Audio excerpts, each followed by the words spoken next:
Released in 1999, Turn-A Gundam is an anime about war, love, politics, and the complex relationships that drive and shape people. It's also one of my favorite shows. I love the characters, I love the slow burn narrative, and I think the pacing is masterful. Despite its 50-episode run, the show never feels like it's dragging its feet. Even the slow episodes are doing a lot of legwork to expand the world and really ground this show about giant fighting robots. I could gush for a long time about how I like the show, how I like all the little parts it has, and how they all build together to really form this deep and cohesive narrative, but today I really want to focus on what I found so personally engrossing: the characters of Loran Kihel, and Dianna Kihel, and how their actions and relationships throughout the show explore themes of gender fluidity, the self, and the arbitrariness of social divisions. Welcome to my video essay. We're going to be discussing a lot of the overall plot, but most of the character details I gloss over, except for these three characters I am talking about. They are pretty central to the story, so if you're interested, if you like being surprised, I definitely recommend watching this show all the way through first. However, even if you know generally what's coming, it's still very compelling, it's very well done. Again, this is one of my favorite shows for a reason, and I'm excited to talk about it today. First, I'm going to establish who these characters are and give a brief summary of the story. So if you're already familiar with Turn-A, you can skip to part 2, which is where we get into the good stuff. And by that I mean the gay stuff, because, my god, there is some good queer stuff going on in this show. We're going to talk about it.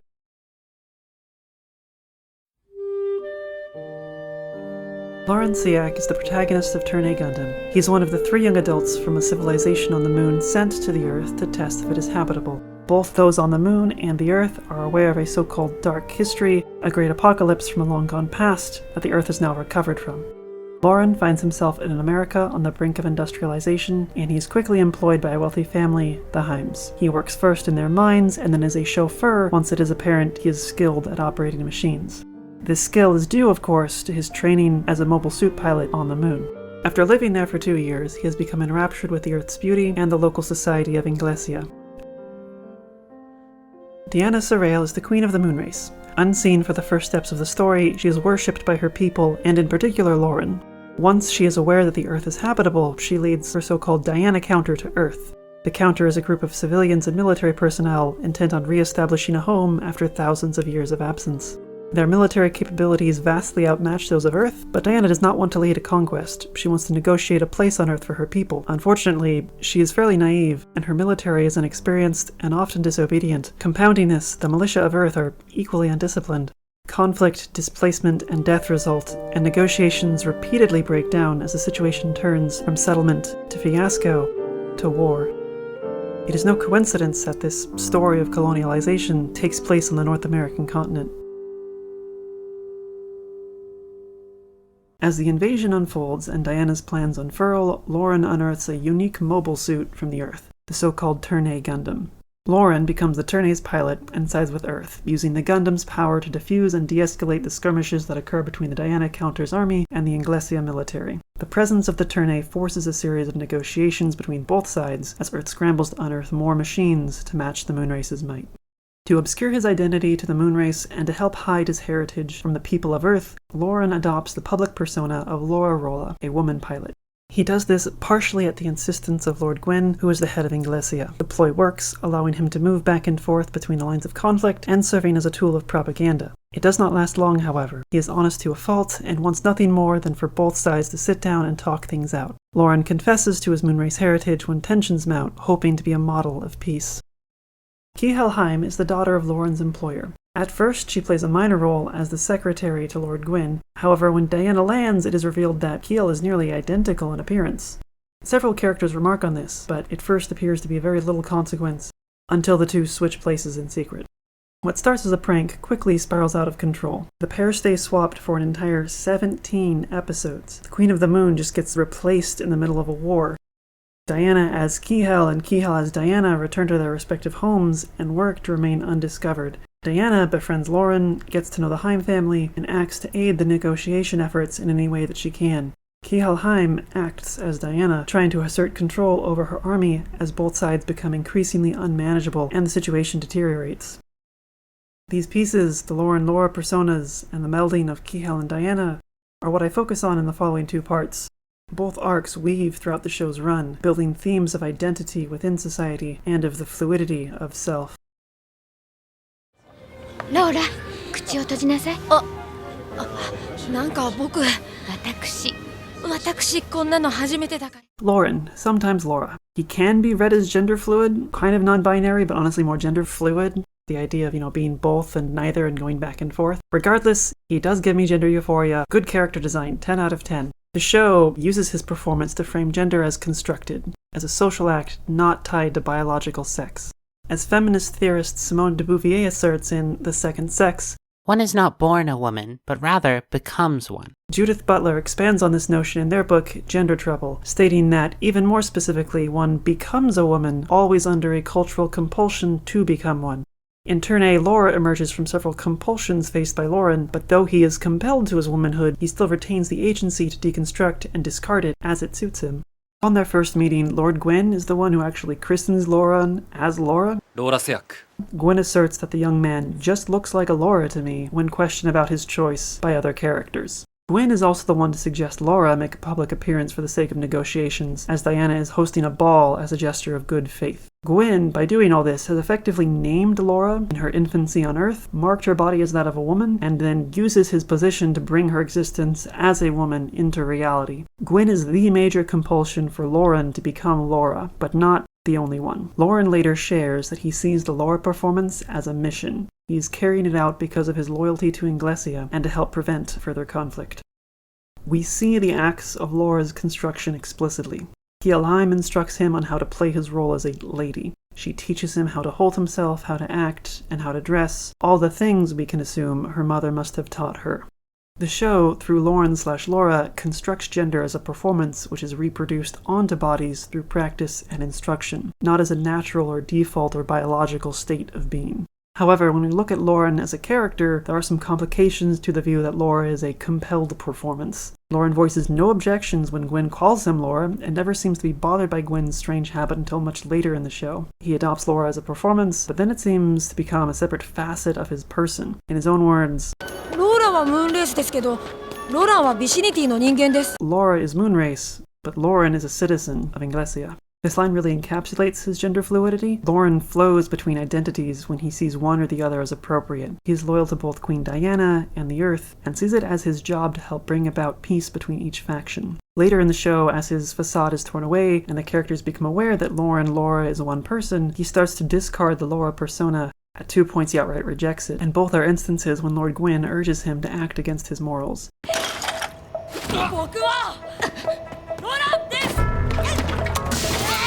His rejection shows he never truly internalized what he had been compelled to do by his adoptive society.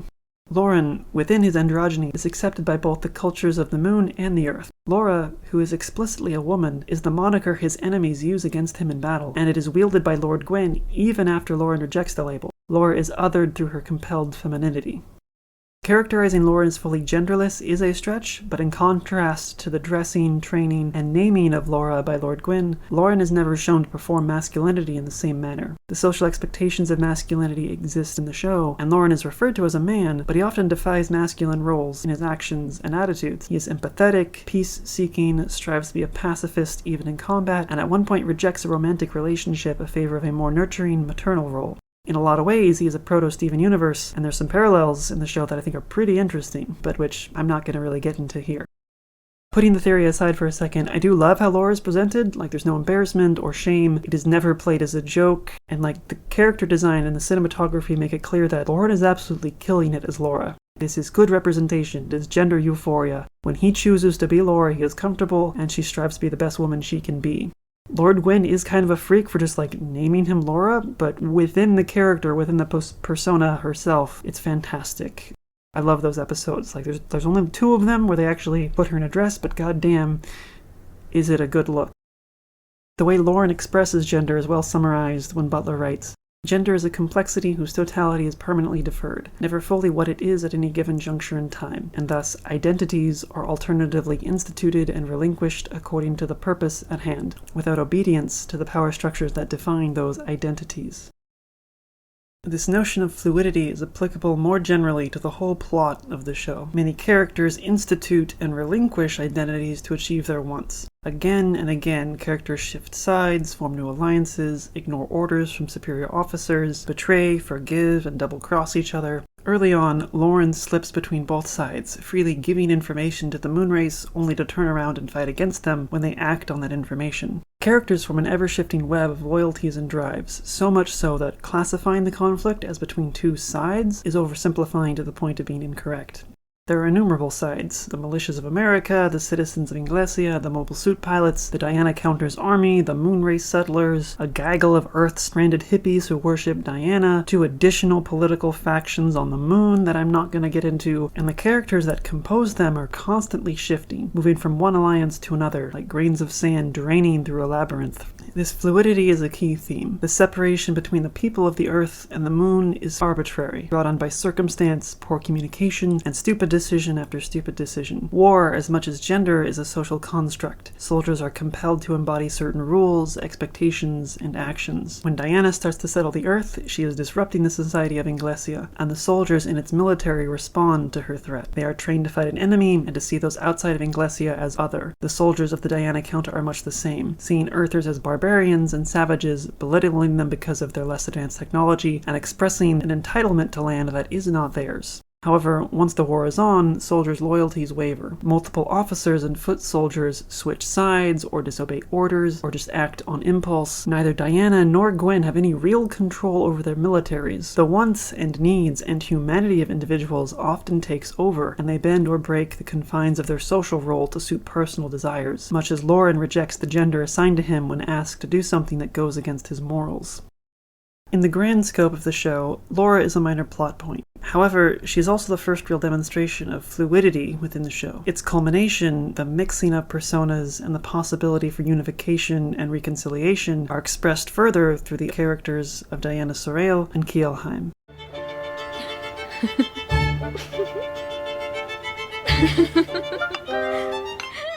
So, that brings us to the princess and the pauper, Dianna Sorel and Kihel. These are 2 identical women with vastly different social roles who switch places and find themselves trapped in their mirror's identity. Their ties to Loran's fluidity, I hope, are already apparent. Kihel becomes Dianna, Dianna becomes Kihel, and as the war drags on, the differences between them increasingly diminish. They present an entrancing character study, and show how individuals are both able and unable to affect the social structures that lead to disaster, such as war. The show is doing a lot with these 2, and I have a lot to say about them. To frame things, we're going to start with some philosophical theory. A French philosopher, Louis Althusser, in a paper on what we would now call social reproduction theory, wrote that in order for an economy to successfully reproduce itself, in order to assure that the existing society continues to exist, it must produce and reproduce people who fill all the roles within that society. He focuses explicitly on schools as the modern locus of reproduction, saying that children at school also learn the rules of good behavior, i.e., the attitude that should be observed by every agent in the division of labor, according to the job he is destined for. Rules of morality, civic, and professional conscience, which actually means rules of respect for the rules of the order established by class domination. In Turn A, they never show anyone going to school as such, but other ideological state apparatuses, as these things are named, do exist. Kihel's lessons on how to behave like a woman are one such example. Kihel's instruction is the apparatus through which Loran becomes a woman, as she is the one instilling the rules of womanhood into him. In a similar vein, Dianna and Kihel's efforts to stop the war are hindered by the ideological apparatuses within their respective culture. Kihel and Dianna switch places, but because they must then follow the rules of their respective social statuses, i.e. the jobs they are destined for, their subsequent efforts do very little to change the course of the Earth-Moon conflict. To that point, initially, Diana's replacement goes completely unnoticed. Kihel as Dianna seems to have very little impact on the direction of the war. She does de-escalate key moments, but we get the impression that Dianna would probably have done the same thing. As Loran must perform in a certain way to pass as Laura, so too must Kihel perform as Queen to pass as Dianna. The role of Queen, then, is shown as socially constructed and compelled by the people around her. Her officers, guards, and soldiers are loyal to their queen, but they also have expectations of how she should act and what actions would be appropriate. Her lieutenant, Harry Ord, is the only character to catch on to Kiel's charade when she, from his perspective, breaks the rules of being queen and fails to play her expected role. In episode 18, Kihel as Dianna rescinds the declaration of a fiefdom on Earth territory, deciding to reopen negotiations instead of escalating her conquest. Harry lets her know that he has seen through her, saying thatグエン・ラインフォードの秘書官のキエルハイム城という一般市民でも今日のディアナ様のように甘いお考えは持たないでしょう。そう申し上げたい。 Not even a commoner like Kihel would be naive enough to have such thoughts, Queen Dianna. However, Dianna herself is witness to that speech. She vocalizes that Lady Kihel has expressed the feelings of my own heart even better than I myself could have. Dianna is in agreement with Kihel's decision. Would Harry have reacted the same way if the real Dianna had given the same speech? Would the early battles have played out any differently if they had not switched places? The impression we, or at least I get, is that no, Kihel and Dianna both survive or pass as queen only when they perform to everyone else's expectations, to the social and cultural norms and power structures already in place. The role of queen subsumes the identities and wants of both women, even as they grow increasingly united in their purpose. And that brings me to what I find most interesting about these characters and this show, the merging of Dianna and Kihel. So we're going to pause the deep analysis for a little bit, because frankly I have to gush about these two. I love them. I'm not normal about what goes on between Kihel and Dianna. It was like a quirky plot beat when the first switch happened. That was great. It was funny. Princess and Pauper stuff. You know, I wonder where it's going. And then they reunite in episode 27. They switch places in episode 10, and 17 episodes later, they're finally back together. They spend weeks and months apart, and when they finally come back, when they're finally reunited, this is what happens. キエルハイム、ディアナ様、本当にご苦労様でした。ディアナ様こそ外にお出になってご苦労なさったのではありませんか。私の苦労など買って出た苦労です。キエルハイムこそ無理難題を吹きかける軍を相手によく今日までソレイユをここに留め置いてくれました。おかげでディアナカウンターは大きな罪を犯さないで済んだのです。そうおっしゃってくださいますの、ディアナ・ソレル閣下。そういうような呼び方はやめてくださいませ、キエル。はい、ディアナ様。月のことを学び、軍のことを知り、私と他の人々との関係を調べることで大変だったのでしょう。はい、それとなくコンピュータデータの読み取り方を習いました。少しはディアナ様のプライベートなデータも読ませていただきました。ディアナであれば当然のことでしょう。長寿であることがめでたいものではないと思い至りました。そう申しますな。ここに持ってきていないデータだってあります。私の過去にだって楽しいことはいっぱいありましたよ。ディアナ様、今日までよくソレイユを抑えてくださいました。ありがとう。誰か。ハリーオード隊です。よろしいので。もちろんです。ハリー隊員。隊員？あなたを守ってくれた功績に報いて。The first time I saw that, I was standing up and pointing at the screen as it was happening. Like, they're hugging, they're holding, their faces are inches apart. They start holding hands and they don't stop for the rest of the scene. Dianna puts a finger to her lips and it lingers on her cheek. Other characters get married, they confess love, they kiss. One character even gets pregnant, but like, no other couple, maybe one other couple, but like no other couple gets a scene as intimate as this in the entire show. I cannot help but like read these women as completely in love. Again, months apart, and then as soon as they meet each other for the second time in their lives, this is what they're doing. This scene altered my brain chemistry. This scene alone. It also made me publish erotic fan fiction for the first time in my life, which, you know, that's fun. I'm crazy for these two. Like, oh, it's so good. Anyway, here's the rest of the essay.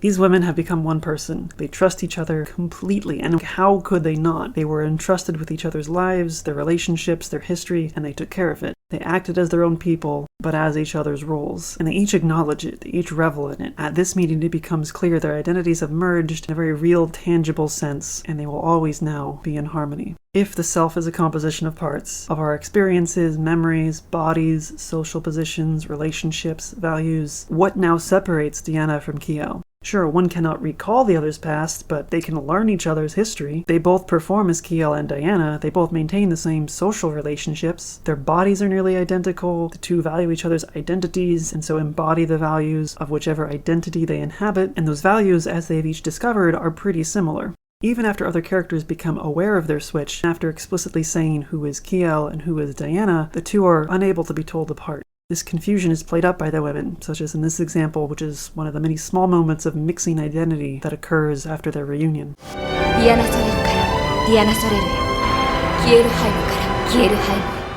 At several points, other characters acknowledge that Kihel and Dianna are one, and here they express that idea, publicly announcing themselves as each other, as two and one at the same time. Loran is one body performing two identities, two roles. Kihel and Dianna form one complete identity spread between two separate bodies, who in turn perform the role of queen. There is now no Dianna who is not also Kihel. There is no Kihel who is not also Dianna. Both may be Queen Dianna or Gwyn's secretary, as it suits them. It's beautiful, it's strange, it's a radical act of self-love. It's like the most intimate thing I've seen since Gem Fusion in Steven Universe. Seeing Stevani for the first time in my life, that changed me. Seeing this has changed me. I will never be the same again. I am more of a lesbian than I was before.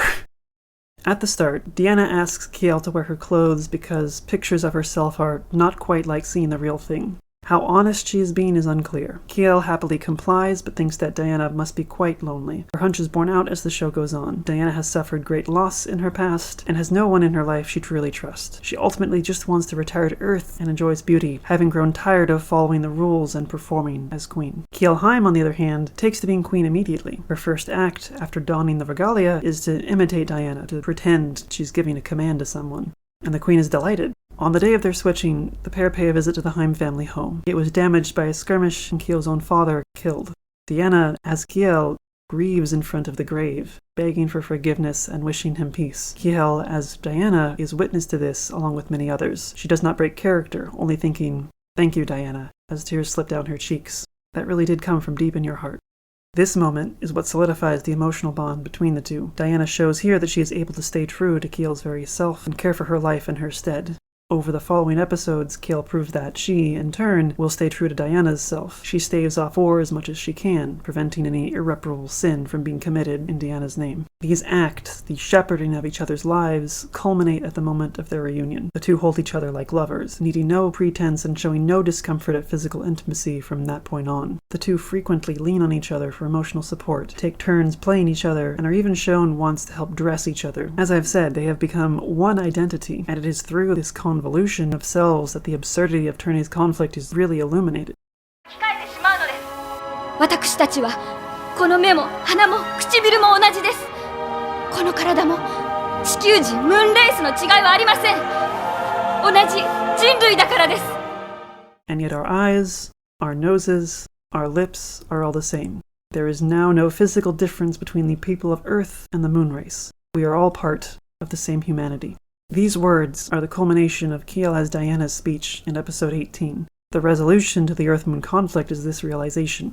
Humanity is the same, and all people deserve their humanity acknowledged. The Dianna counter returns to the moon, the militia of Earth return to their states, and the two planets become partners, no longer vying for territory or control. The ultimate solution to Dianna's colonial project is to stop it, to acknowledge the sovereignty and agency of people, their culture, and their land, and partake in the Earth not as a queen or a dominating force, but as a guest and a citizen. People must see past and discard those social rules and roles that lead to separation and domination, and acknowledge our shared humanity. 微熱が冷めないままうつむく少年の As the identities of Kihel and Dianna mix and mingle, so too do the people of the Earth and the Moon. As Loran is fluid, so is the whole of humanity. War and conflict occur when fluidity is ignored, when people are separated, othered, and not given the same love as one ought to give oneself. This othering is a result of social structures and expectations, and, ultimately, always ends in oblivion.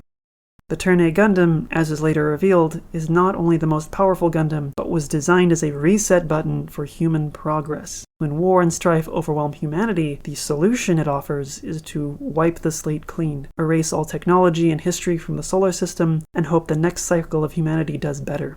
This nihilism is rejected by Loran outright. He sees the Turner as a tool, not a weapon, and his last act in the Turner is to take the power it has, to take the potential it has for ultimate destruction, and to seal that away forever. Using his power to negate his power, discarding his role as a soldier, and refusing to fulfill the Turner Gundam's promised destiny.